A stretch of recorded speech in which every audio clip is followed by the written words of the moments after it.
Hello everyone, welcome back to my channel. I'm Bill. We're in the Mythic Adventures book today. We are continuing the War Magic series videos. We are on 2nd level Divine Spells today. Page 81.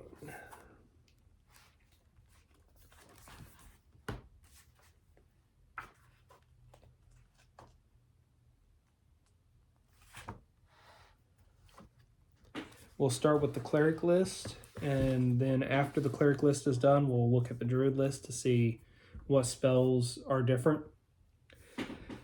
And as we go through the spells, we'll be looking them up as well and reading into them, because the mythic versions of these spells are going to be more potent than the core rulebook versions of the spells. So, without further ado, Blinding Ray.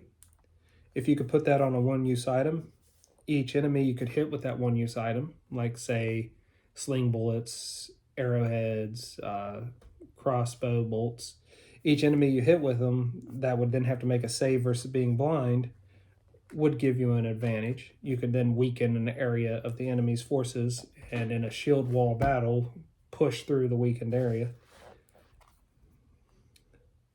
Boiling Blood. I remember that one. That's great to use on orcs. Consecrate, cure moderate wounds, darkness, death kneel, desecrate, disfiguring touch, inflict moderate wounds, make whole, resist energy, shatter, shield, other, silent spiritual weapons, summoning affliction, surmount affliction. So Blinding Ray and Boiling Blood. Let's start looking those up.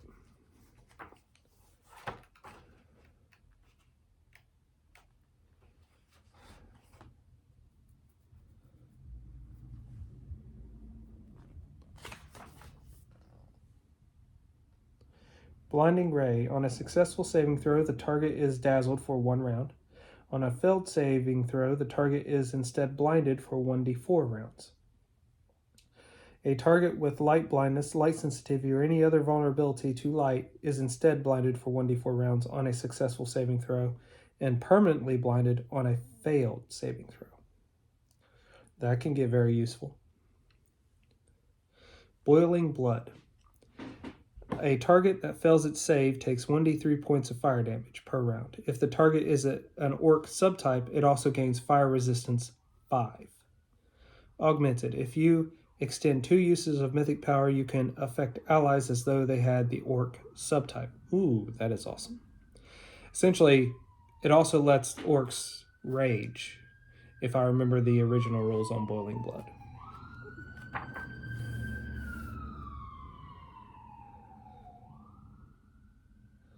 Consecrate, cure moderate wounds, darkness.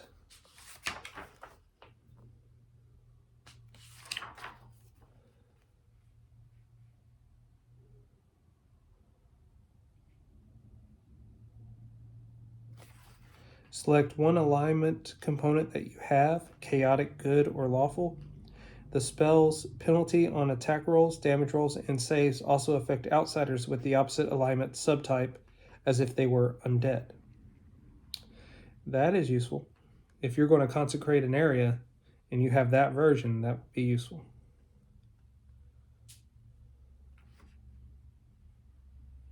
Cure moderate wounds. The damage cured increases to 48 points of damage plus 2 per caster level. This spell cures up to 2 points of ability damage. If the target is a living creature, the target chooses what type of ability damages are cured. So the mythic version heals more, and as a potion, that would be very useful. If nothing else, that'd be useful for your strike force, your players, when they're trying to sneak into a fort or whatnot. What was I looking for next? Darkness?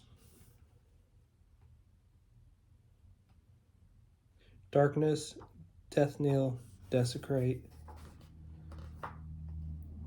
Darkness. The illumination level in the area drops to darkness regardless of the existing lighting condition. Non-mythic spells and effects can't increase the light level in the area.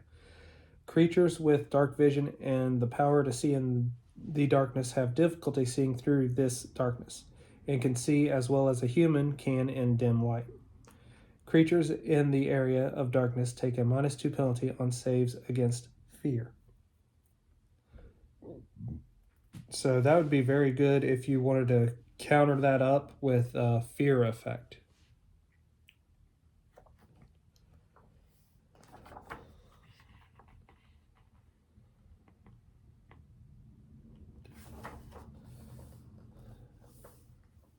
Death Knell. Increase the spell's range to close, 25 feet plus 5 feet per 2 caster levels. Increase the temporary hit point gain from the spell to 2d8, and the enchantment bonus to strength to a +4, and gain a +4 enhancement bonus to dexterity. If you expend 2 uses of mythic power, the casting time decreases to 1 immediate action, and you may target a creature that you killed on your last turn as if it were still alive. The dead target gets no save.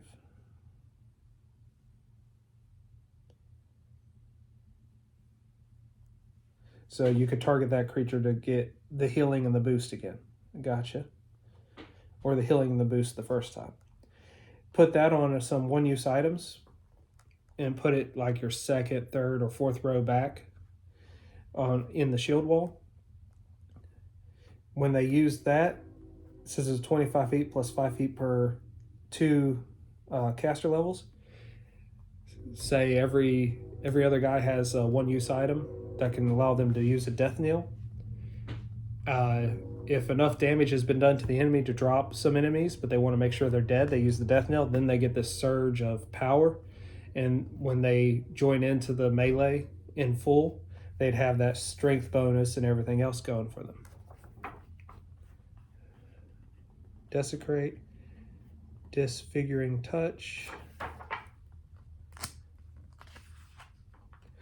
Desecrate. Select one alignment component that you have, chaotic, evil, or lawful. Outsiders with the opposite alignment subtype of the chosen alignment component take a -1 penalty to attack rolls, damage rolls, and saves in the area. Also very good. Especially if you're using that for a undead army.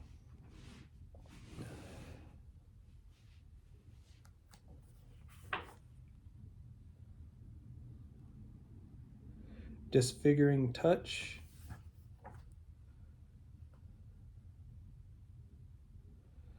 The target takes 2 different penalties, chosen from the same list instead of 1. Augmented. If you expend 2 uses of mythic power, the target also gains the fatigue condition because of its painful disfigurement. If the fatigue is negated without removing the curse, it returns after 1 hour. Ooh. Now imagine putting that on some one-use items and put them on sling bullets and launching them from the third, fourth row of the shield wall into the enemy. And all of a sudden, they look how they originally looked is disfigured now. And now they have penalties to some stats, making it very easy to start weakening and putting fear in the surrounding soldiers.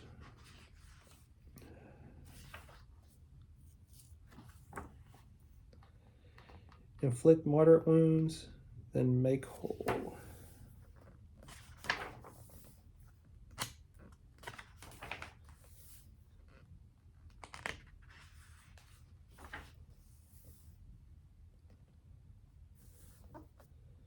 Inflict moderate wounds. Damage dealt increases to 4d8 points plus 2 points per caster level. A living target is sickened for 1 round per caster level, maximum 10 rounds. If it fails its saving throw, put that on some ammunitions. Most soldiers would have up to 5 hit dice that's conscripted in a normal NPC army. So 4 dice would almost drop a 5 hit dice soldier, and your other soldiers would be weaker based on their experience. If they're fresh recruits, if they're a little bit battle hardened, they might have 1 or 2 hit dice. So you hit them with that, that's probably going to kill them. And if nothing else, all these wounds just open up on them all of a sudden from a single impact of a sling bullet. And you could have it touch activated, so the sling bullet doesn't even have to do damage. It just has to hit the target, which makes your attack roll easier to activate the spell, but you can add in the effect that if it is high enough, it does its own damage as well.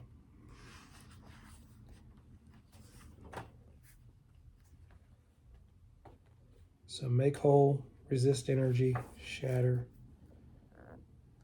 Make whole.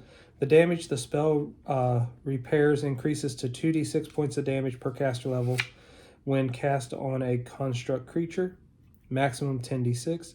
A construct repaired with this spell gains +2 enhancement bonus to an ability score of your choice for the next 24 hours. To repair a magic item, your caster level has to equal only the caster level of the magic item, not double the caster level. That's cool.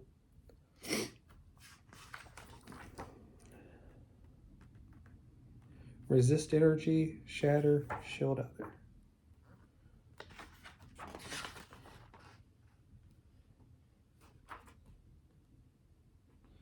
Resist energy. The target gains +4 bonus on saves against effects that deal damage of the selected energy type. Once each round, as a free action, the target can choose one adjacent ally to gain energy resistance 5 against the chosen energy type for 1 round.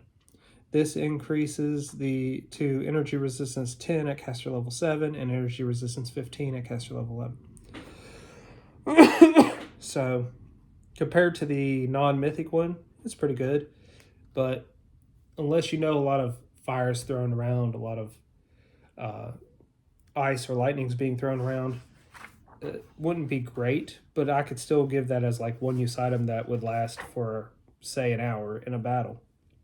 That would be pretty good to give your soldiers, especially if you know that you're going to be encountering lots of fire, or you know that they have spellcasters that could cast one of those elements.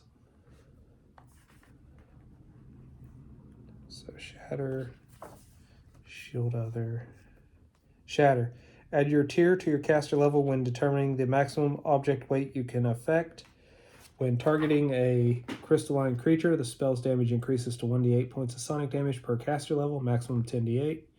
You may damage a single magical object as if it were a crystalline creature.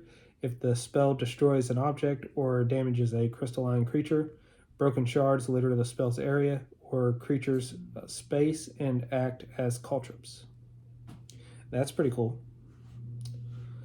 Not very applicable unless you were encountering a crystal golem or encountering a lot of magical items on the battlefield. Shield other increases the range to 400 feet plus 40 feet per caster level. Subtract your tier from any damage transmitted to you through the mystical connection before applying the damage. Minimum 1 HP damage. When you use your surge ability, you modify your saving throw against an effect that also affects your linked ally. The ally also applies your surge bonus die result to any ally saving throw. If the ally also uses its own surge ability, it takes either your result or its result, whichever is higher. Silence. So the shield other's pretty good. I don't see it being used very well in a in a battlefield. Now, your strike force, your players, that's where it's going to be the best.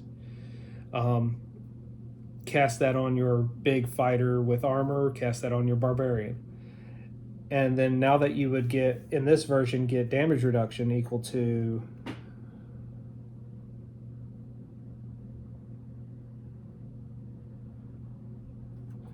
your tier of mythic, that would help a lot. Because now when they're up there taking 20 to 50 points of damage around, you would only be taking 10 minus your tier. So if your tier is only 1, so you'd be taking 9 points, or instead of 20 points, you'd be taking 19 points. Anything that would keep you up just a little bit longer is definitely beneficial. Silence. This spell also applies to telepathy, cutting off any mental communication within the area. At the time of casting, you can choose to be immune to your own mythic silence effect and can designate up to 1 creature per tier to gain this immunity. Creatures immune to the mythic silence are subject to sonic effects as normal. That is interesting. That would be great for areas that you didn't want to have scrying going on. Cast your ward against scrying, and then cast this silence, and make your commanders around the table able to talk to each other normally. That would be very useful.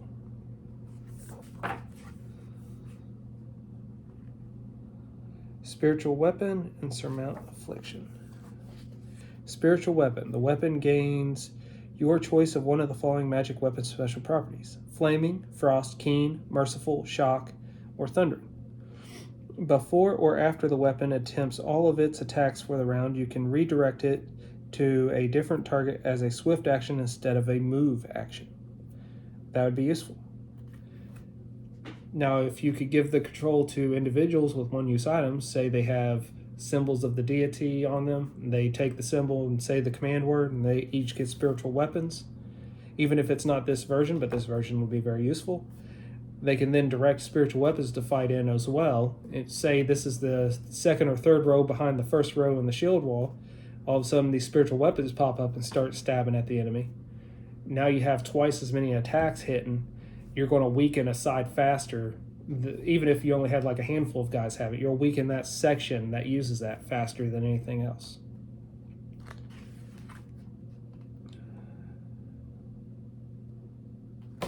What was the last one? Surmount affliction.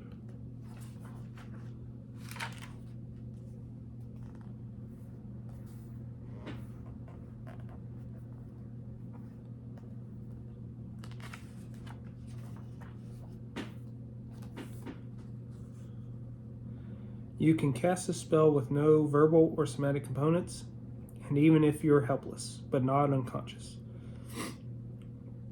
You temporarily overcome a number of additional harmful conditions equal to half your tier.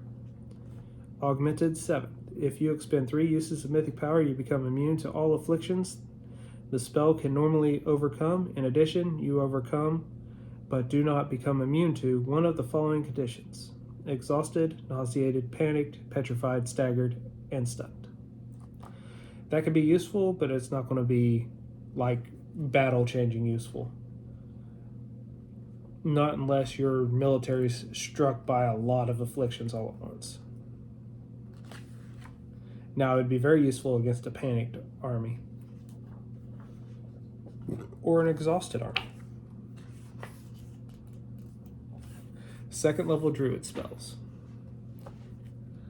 Animal Aspect, Bark Skin, Burning Gaze, Chill Metal, Feast of Ashes, Flame Blade, Fog Cloud, Gust of Wind, Heat Metal, Pernicious Poison, Pox Pustules, Resist Energy, Spider Climb, Summon Swarm, Unshakable.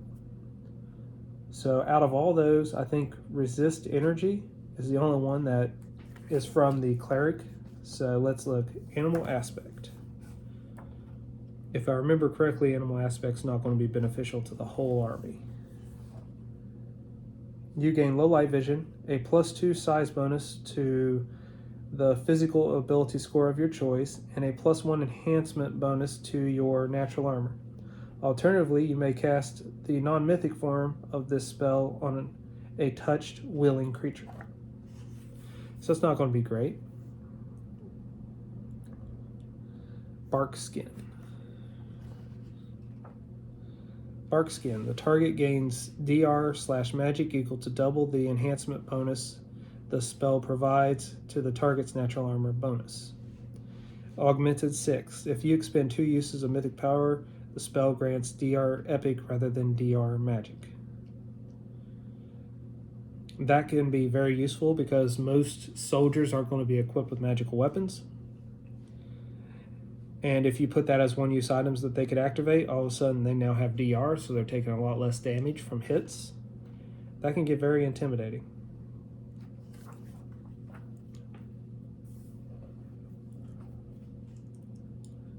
Burning Gaze.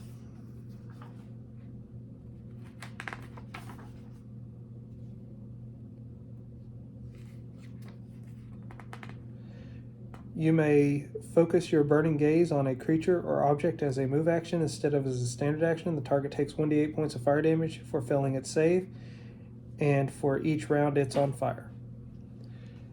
Augmented. If you expend 2 uses of mythic power once during this spell's duration, you can, as a full round action, direct your burning gaze at up to 1 creature per caster level.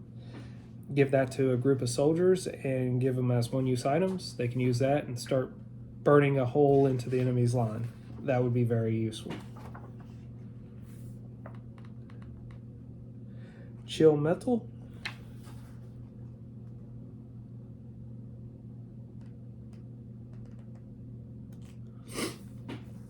The damage dealt increases to 1d8 points of cold damage on round 2 and 6, and 2d8 points of cold damage on round 3 through 5.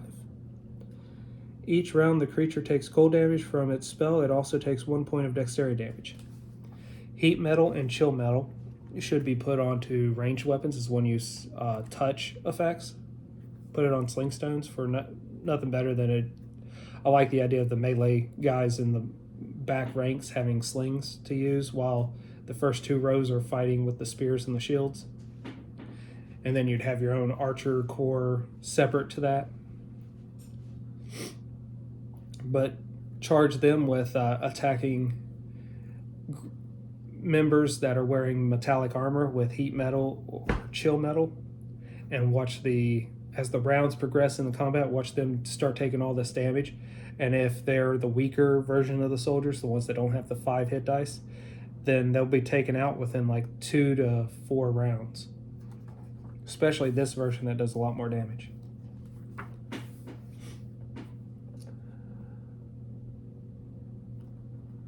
And I'm sure Heat Metal does the opposite effect of Chill Metal for the most part. So, Feast of Ashes, Flame Blade, Fog Cloud.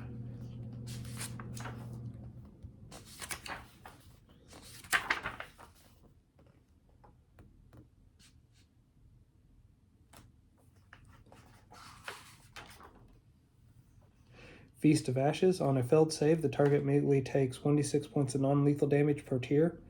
Add your tier to the DC of any further Constitution checks. The target attempts to resist the effects of starvation as part of this spell's effect. While the curse is in effect, the target gains no benefit from any spell effect or item that requires eating, such as food from a hero's feast spell.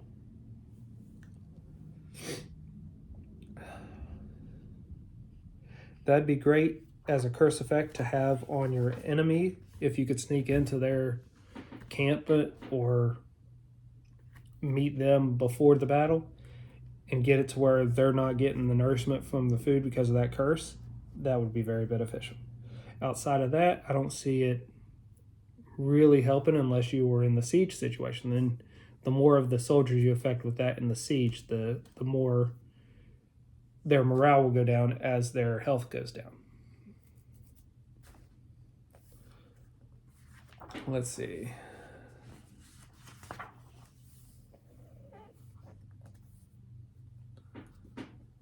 Flame Blade, Fog Cloud.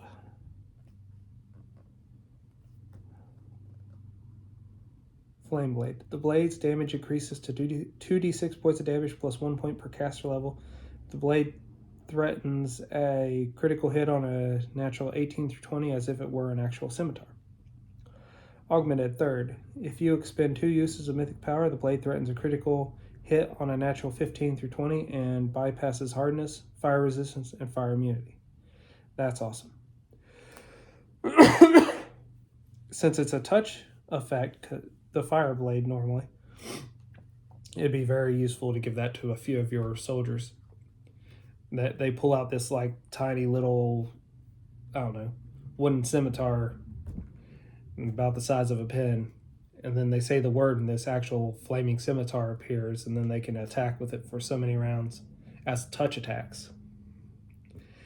And then after that, the wooden piece just turns to ash and disintegrates. Fog Cloud. The radius of fog increases to 50 feet. Augmented. Third. If you expend 2 uses of mythic power, the fog's radius changes to 500 feet, And its height changes to, I believe I've read this before. Did you get this? Yep. And I believe I read it.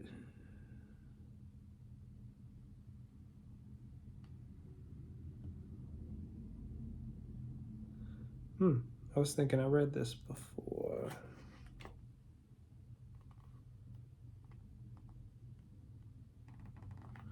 Apparently I did not. Probably read Obscuring Mist because it sounds familiar. Okay. So if you use 2 uses of mythic power, the radius is now 500 feet, and the height changes to 100 feet. Winds can't dissipate the fog unless the area of the wind affects the entire area of the augmented mythical fog cloud. If you're at least 6th tier and instead expend 3 uses of mythical power, the range increases to 1 mile, the fog's radius changes to 1 mile, and its height changes to 500 feet. The cloud is as resistant to wind as the 3rd tier augmented version. Everything I said about the Obscuring Mist spell would apply to the Fog Cloud spell. It'd be very useful, and the more area you have that the soldiers can't see very far, the more advantage you would have if you wanted to use hit and run tactics, if you wanted to use a pre-made trapped area and you didn't want them to really see it until they were almost up on it. And even then, if you could hide it even more, that would add even more chaos to the enemy.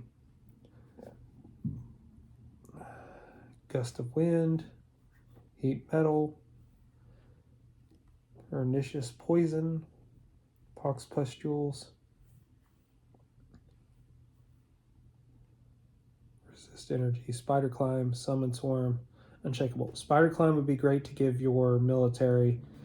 If you were doing a siege, you could give a handful of your special forces, your party, and whoever else would be volunteering to go scale the walls. You can give them 1-use spider climb items, which will be cheaper than permanent spider climb items, and they can scale the walls easily and quietly-ish.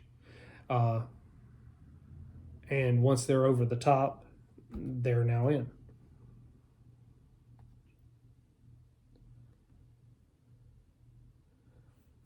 Summon Swarm would add a lot of chaos into the battlefield.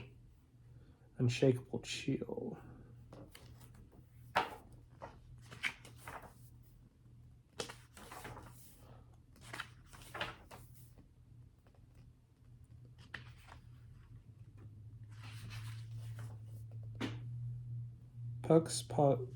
Pustules. The dexterity penalty increases to -6. The target takes 1 point of bleed damage each round. If the target spends a move action scratching, increase the bleed damage each round by 1. If the bleeding is stopped, scratching causes it to start again at 1 point of bleed per round. That sounds like that would be very useful as 1-use item to spread amongst the enemy. Or even in a siege, hit a few of the soldiers with it somehow.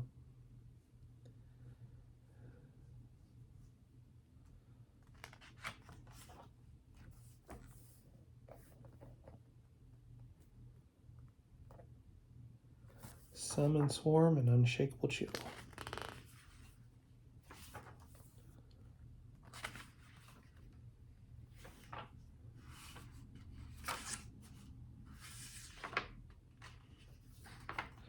The Swarm has the advanced simple template. A swarm of rats or spiders leaves behind a trail of filth or ichor when it moves, which has the effect of Grease Spell for 1 round after the swarm passes through an area. Any creature that moves through the affected area also subject to the swarm's disease or poison, as if attacked by the swarm. A prone creature in the affected area is mindful for penalty on saving throw against the affliction. A bat swarm leaves behind similar trail that lasts for 2 rounds but does not have the disease or poison effect.